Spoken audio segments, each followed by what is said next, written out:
두 번째. 네, 사실은 나이 들면 잇몸 내려가는 게 맞고요. 그거에 맞춰서 그냥 잘 관리하게 설명을 드리면 되는데, 첫 번째 환자분은. 두 번째 환자분 같은 경우는 일단 한번 치과 치료에 익숙하시지 않으니까 막 입안에 물 나오는 것도 힘들어 하시고, 스케일링 하면 기본적으로 이제 이가 시리고 이런 게 있는데, 그런 소소한 거 막 이런 거 다 설명을 미리 드려야지 되고, 본인이 예상하지 못한 일이 생겼을 때 훨씬 과민하게 반응하실 수 있어서 큰일 났다고 생각하실 수도 있고, 그리고 이제 일단은 사실은 한 번도 치과 치료를 안 받으셨으면 나이가 몇 살인지에 따라 다르긴 하겠지만 환자 나이가 뭐 한 30대, 40대라고 하면 그때까지 스케일링을 안 했으면 잇몸이 안 좋고 치석이 엄청 많을 게 뻔한데, 본인의 치아가 이제 좋다고 생각하시니까 저희가 하는 말을 안 믿으시거나, 아니면은 막 이제 잇몸 치료나 이런 거를 받아야 된다는 그 현실을 잘 못 받아들이시거나, 그리고 받고 나서 일시적으로 이렇게 좀 불편감이 있을 수 있는데, 왜냐면 치석이 이렇게 덮고 있으면 사실은 치아가 따뜻하거든요. 그래서 시린 게 없어요. 근데 이제 그런 치석들이 이렇게 내뿜는 독소가 있어서 걔네를 원래는 제거를 해줘야 되는데, 그걸 제거하면 이가 시려지거든요. 그럼 이제 스케일링해서 이가 시려졌다, 이렇게 말씀하실 가능성이 높기 때문에 이제 후자를 훨씬 주의 깊게 충분히 설명을 많이 하고, 필요성도 설명을 하고, 그게 이제 납득이 되셔야 치료를 들어가는 거죠. 거기서 이제 납득을 못 한다, 나는 치료 필요 없는데 니네가 왜 나한테 이렇게 하냐, 이렇게 얘기하시면 굳이 치료를 저희가 억지로 권해드리지는 않는. 만 19세부터 나라에서 하는 연일회 스케일링이 보험이 되거든요. 근데 이제 그 전에도 어릴 때도 와서 이렇게 부분적으로 치석 있는 데들 살살살살 이렇게 제거하는 거 보험 받으실 수 있어요. 그래서 그렇게도 많이 하시는데, 이제 그 만 19세를 넘어서 한 30대에 처음으로 치과에 스케일링 하러 오시는 분들도 있어요. 아주 어릴 때 그냥 엄마 따라서 검진은 받았겠지만 성인이 된 이후에, 20대 이후에 치과를 거의 안 오다가 20대 후반이나 한 30대쯤 돼가지고 처음 오시는 분들도 있어요. 치석 브릿지라고 저희가 보통 얘기하는데, 이제 치아 뒷면에, 특히 아래 치아 뒷면에 완전 이렇게 치석이 덮개처럼 이렇게 덮여 있는 거예요. 그런 거 막 뗄 때 힘들기는 한데 뭔가 희열이 좀 있기는 하죠. 그런 걸로 쾌감을 많이 느끼시는 것 같아요. 네, 그 이렇게 막 압출하는 동영상 있잖아요. 유튜브 같은 데 보면 그런 것처럼 저희도 그런 게 좀 있습니다. 네.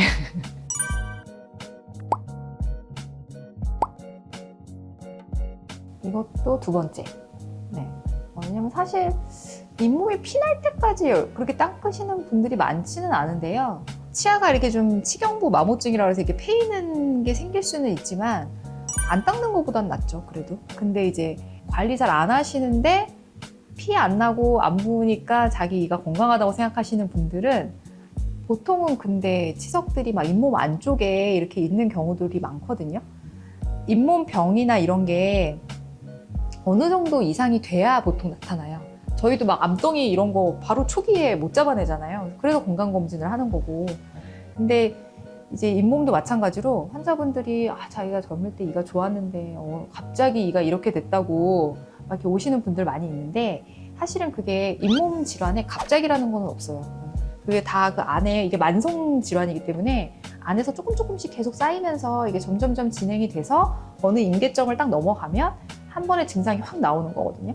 그래서 통증이라던가 이제 환자분이 느끼시는 막 치아가 흔들린다던가 뭐 아프다던가 이런 거는 어느 정도 이상이 돼야 나타나는데, 그때 돼서 오시면, 사실은 자발통이 있을 때 오시면 치료가 쉽지 않은 경우가 많아요. 최대한 살리려고는 하겠지만 못 살리는 경우도 있고, 이래서 사실은 너무 이제 건강을 너무 과신하는 거가 다 안 좋은 것처럼 치아도 정말 건치이신 분도 물론 있지만 자기 치아가 안 아프다고 너무 이제 믿고 계시면 어느 순간에 한꺼번에 안 좋아진다는 말을 하시게 될 수도 있어요.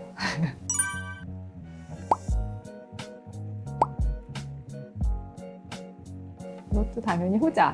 네, 두 번째. 네. 치아가 시린 거는 사실은 정말 병적으로 뭔가 원인이 있어서 그런 경우도 있지만, 앞니 같은 거는 사실은 특별하게 이상이 없어도 막 아이스크림 같은 거를 앞니로 베어 먹거나 이러면 시릴 수 있어요.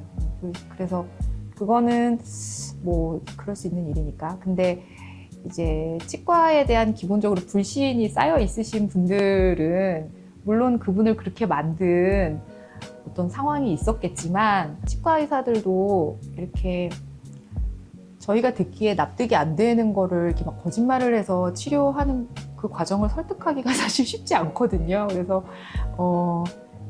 바쁜데 그런 환자분한테 뭐 이게 거짓말해서 필요 없는 치료를 계속 설득시켜서 할 만큼 저희도 사실 그렇게 한가하진 않습니다. 그래서 아파서 오시는 분들 너무 많아서 아픈 환자분들 아픈 요인을 제거해 주는 것만으로도 사실 되게 바빠요. 그래서 그렇게 막 억지로 막 없는 병을 만들어서 하는 경우는 사실 없고 치과 의사가 이거는 꼭 해야 된다라고 말하는 거는 정말 꼭 필요해서 하는 경우가 사실은 많고요. 근데 이제 선택지를 주는 경우가 있어요. 저희가 지금 하셔도 되고 조금 더 지켜보셔도 된다 이렇게 말을 하는 거는 원하시는 그 선택에 따라서 좀 더 지켜보셔도 되는 건데 치과 의사가 꼭 해야 된다, 뭐 이거는 꼭 빼야 된다, 뭐 빨리 치료를 꼭 받아야 된다, 뭐 신경 치료를 해야 된다 이렇게 얘기하는 거는 꼭 필요해서 얘기하는 겁니다.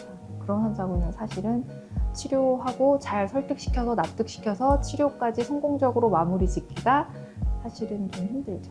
네. 그 요즘에 뭐 AI로 진단을 해가지고 오시는 분들이 있으신가요? 아직은 없는데 곧 생길 거라고 봐요. 저는. 왜냐면 요즘에 이제 막 이제 구강 내 사진을 올리고 본인의 엑스레이 사진을 파노라마 사진을 올리면 AI가 그 엑스레이의 상황과 그다음에 그 매칭을 시켜가지고 충치나 이런 거를 딱 검진해서 결과를 치료가 필요한 치아들을 딱 정리해서 해주는 그런 프로그램들이 되게 많이 개발이 되고 있거든요. 그래서 곧 아마 치료 계획서를 들고 이대로 치료해달라고 오시는 분들이 있을 것 같아요. 그렇게 진단을 아예 받아오시면 사실은 치과의사 입장에서는 마음이 편한 것도 있어요. 왜냐면 이제 환자분들이 기본적으로 이거를 딱 받아야 된다고 확신하고 오시는 거니까 사실은 근데 이제 그 중에 좀 더 지켜봐도 되는 치아들도 있을 수 있거든요. 치과 의사들도 이게 어쨌든 사람이기 때문에 저희가 막 열심히 다 구강 내 사진도 찍고 이제 열심히 해서 체크를 하지만 가끔 이제 놓치는 게 있을 수 있잖아요. 이제 환자분들이 아예 그거를 AI를 통해서 한번 가지고 오시면 그 부분을 더 이제 유심히 주의 깊게 보겠죠. 그러면은 이제 아주 초기 충치 같은 것도 발견을 할 수가 있고, 근데 사실 아주 초기 충치 같은 경우에는 치료를 바로 안 하고 조금 지켜보는 경우들도 있어요. 그럼 이제 그런 부분들을 환자분한테 설명을 드리고, 뭐 이제 경과를 보거나, 뭐 그래도 당장 치료를 원하시면 치료를 들어가거나 이런 식으로 정하면 되니까 사실은 치과 의사들 입장에서는 저는 개인적으로 뭐 나쁘지 않다고 봐요. 네. 저희의 일을 덜어주는, 저의 수고를 덜어주는. 네.